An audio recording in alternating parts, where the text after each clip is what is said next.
ng ating ginang sa bagong rosary, ginang Venus, interpretasyon, ginang Tess.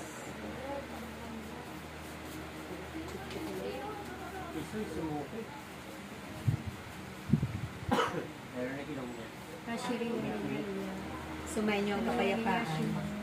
Hashiri, hashiri. Magbigaya ng kapayapaan sa isa't isa. Peace, peace. Hashiri, hashiri. Ang aking pangungumusta muli sa inyo aking hashiri, hashiri. Ito muli ang aking pagpapala sa araw na ito. Ang pagkakaloob ko sa bawat isa sa inyo. Sa lahat ng inyong mga kahilingan, sa lahat ng inyong ipinapanalangin. Ito'y naririnig ko sa kalangitan. Kailanman ay hindi ko nakakalimutan, hindi ko nakakaligtaan ang aking pangako sa bawat isa sa inyo. Ibinubuhos ko sa mga panahon ito ang biyaya at pagpapala, biyaya ng kalakasan, biyaya ng kagalingan, biyaya ng siksik-liglig na pagpapala, maging sa inyong mga pananalapi, sa inyong araw-araw na mga pangangailangan. Ako si Yahweh, ako ang Diyos noon, magpahanggang na hindi nagbabago. Ako ang Diyos ng pag-ibig. Ako ang Diyos na dakila sa lahat.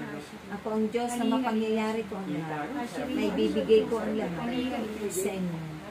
Sa lahat ng aking mga tinawag, ng aking itinakda na mga alagad ng Diyos. Ang lahat ng aking napagmamasdan ay aking pinasasalamatan, pinalulugdan. Higit ang tawag ito na binuklod ko ng pag-ibig sa pamamagitan ng aking kapangyarihan. Naway masigit pa dyan ang aking mapagmasdan, ang aking matatangkad sa inyong mga sa araw-araw ninyong paghayo. Batid ko ang inyong pagtitiis, batid ko ang inyong mga pananabik, batid ko ang inyong mga hangarin. Magpakailanman, ang kaligtasan ay laging sa inyo. Ang karunungan ay aking daragdagan. Ang aking kapangyarihan ay pagkakatiwala ay aking daragdagan. Dahil kayong lahat ay makikipaglaban. Kayong lahat ay hahayo. Kayong lahat ay isa sa inyo ang aking kaluwalhati, ang aking wagas, upang ipakita ninyo sa inyong mga gawa. Ang kayo nga ay ko na mga alagaan ng Diyos. Sa pamamagitan ng inyong mga pagmamahal ay papadama sa lahat sa kanila. Sa pamamagitan ng inyong pagsasakripisyo at mga pagpapagana, na ito'y handog ninyo sa aking Panginoon. Sa pamamagitan ang kayo ay naghandog ng inyong mga sarili para sa kanilang lahat, upang sumakanila rin ang kaligtasan, sumakanila rin ang kapayapaan, sumakanila rin ang aking biyaya na siksikilig na pagpapala. Aking mga anak, ibinubuhos ko na sa inyong mga buhay ang pagpapala ng aking pangako.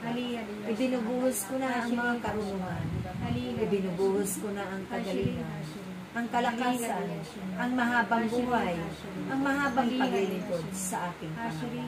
Dahil isa yan sa aking pangako.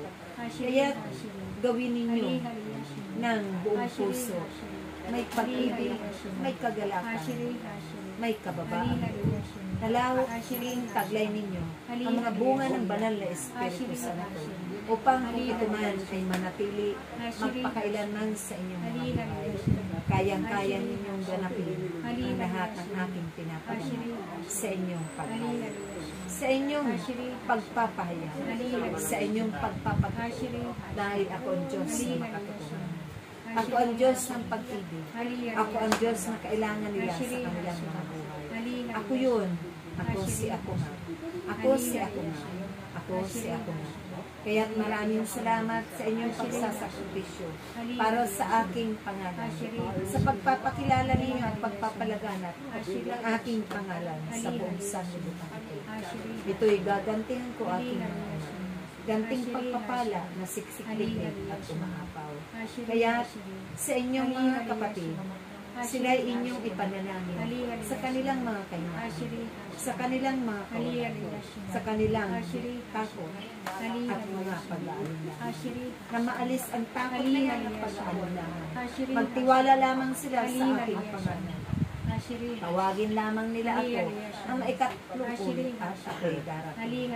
Ako ang Diyos ng kaligtasan. Ako ang Diyos ng kasaganan. Ako ang Diyos ng kagalingan. Ako ang dakilang manggagamot ng aking mga. Ako ang Diyos na kailanman ay hindi iiwan sa inyo. Mananatili kayo sa aking piling, aking mga at kayo ay aking pasasaganan. At kayo ay aking pagpapalain. Sumain muli ang aking pag-ibig na walang hanggan. Sumain niyo ang aking pasasaganan. Ako yung aking ako si